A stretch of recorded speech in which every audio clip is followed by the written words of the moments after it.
Manusia, hewan, dan tumbuhan semuanya memerlukan oksigen untuk bertahan hidup.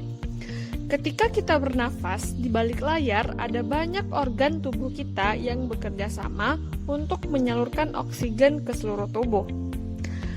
Kenapa ya kita perlu bernafas? Bagaimana ya udara diproses dalam tubuh kita? Halo anak-anak ibu semuanya. Sebelum kita masuk ke pembahasan, ibu akan menyampaikan capaian dan tujuan pembelajaran kita kali ini. Capaian pembelajaran kita kali ini adalah peserta didik melakukan simulasi dengan menggunakan gambar, bagan, alat, media sederhana tentang sistem organ tubuh manusia, sistem pernafasan, pencernaan, peredaran darah yang dikaitkan dengan cara menjaga kesehatan organ tubuhnya dengan benar. Yang kedua yaitu tujuan pembelajaran. Tujuan pembelajaran yang pertama adalah peserta didik dapat mengidentifikasi organ pernafasan manusia. Yang kedua, peserta didik dapat menelaah organ pernafasan manusia. Yang ketiga, peserta didik dapat menguraikan mekanisme pernafasan manusia. Yang keempat, peserta didik dapat merinci gangguan pernafasan pada manusia. Yang kelima, peserta didik dapat menganalisis cara menjaga kesehatan organ pernafasan. Yang keenam, peserta didik merancang gambar mekanisme pernafasan manusia. Apa itu bernafas? Bernafas adalah menghirup oksigen dan melepaskan karbon dioksida. Bernafas sangat penting bagi tubuh kita, karena kita membutuhkan oksigen untuk membentuk energi. Kelebihan karbon dioksida juga harus dikeluarkan agar tidak meracuni tubuh. Bernafas adalah proses otomatis atau terjadi tanpa disadari loh. Makanya, tidak pernah ada kejadian kita lupa untuk bernafas, bahkan saat tidur sekalipun. Organ pernafasan manusia. Udara yang mengandung oksigen akan masuk ke hidung. Di dalam hidung ada rambut-rambut halus untuk menyaring kotoran. Suhu dan kelembapan udara juga akan disesuaikan dengan tubuh kita. Udara kemudian melewati faring. Faring adalah saluran yang terhubung ke sistem pernafasan dan sistem pencernaan. Dari faring, kemudian udara masuk ke laring. Pada bagian atas laring terdapat epiglotis yang akan menutup saat kita menelan makanan. Hal ini untuk mencegah makanan masuk ke saluran pernafasan. Pada laring juga terdapat pita suara yang akan bergetar ketika dilewati udara. Getaran pita suara ini akan menghasilkan bunyi. Udara kemudian masuk ke trakea. Di dinding trakea terdapat silia untuk menyapu partikel asing dan cairan agar tidak masuk ke paru-paru. Di bagian bawah trakea bercabang dua menjadi bronkus kanan dan bronkus kiri. Bronkus kanan menyalurkan udara ke paru-paru kanan dan bronkus kiri menyalurkan udara ke paru-paru kiri.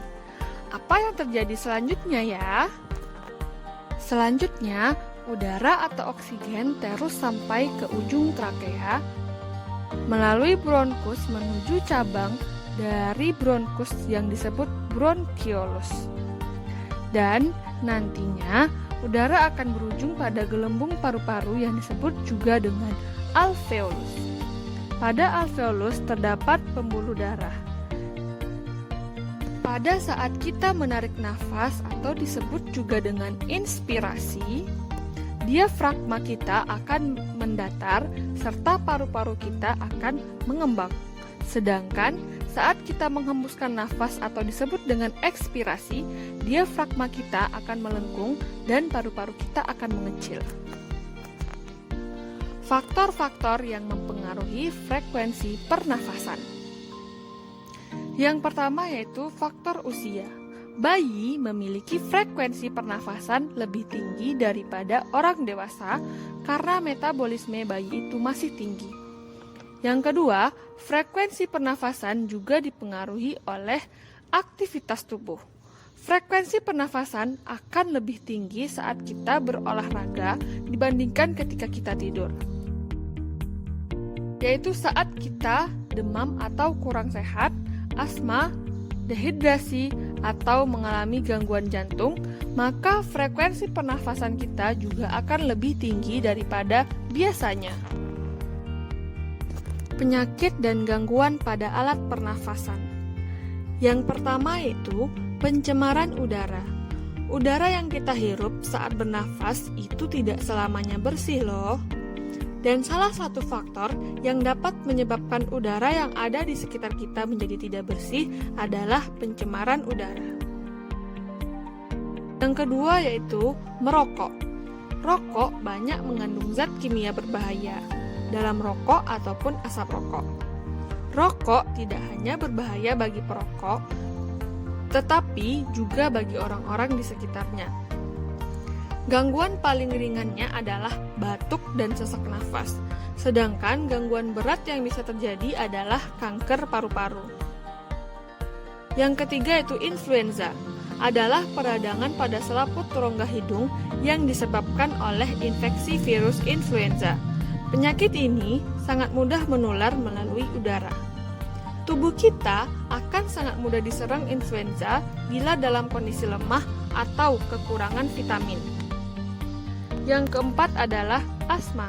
Asma merupakan gangguan proses pernafasan karena adanya penyempitan saluran pernafasan, dan penyebabnya biasanya adalah alergi.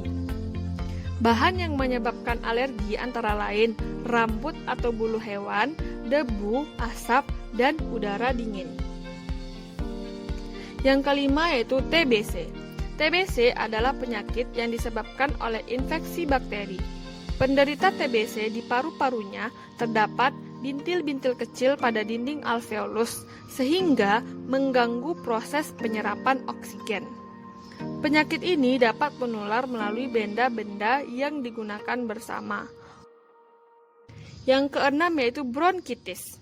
Bronkitis adalah peradangan yang terjadi pada bronkus atau saluran udara dari dan ke paru-paru. Pada umumnya, bronkitis ini dicirikan dengan batuk berdahak yang dahaknya bisa berubah-ubah warna.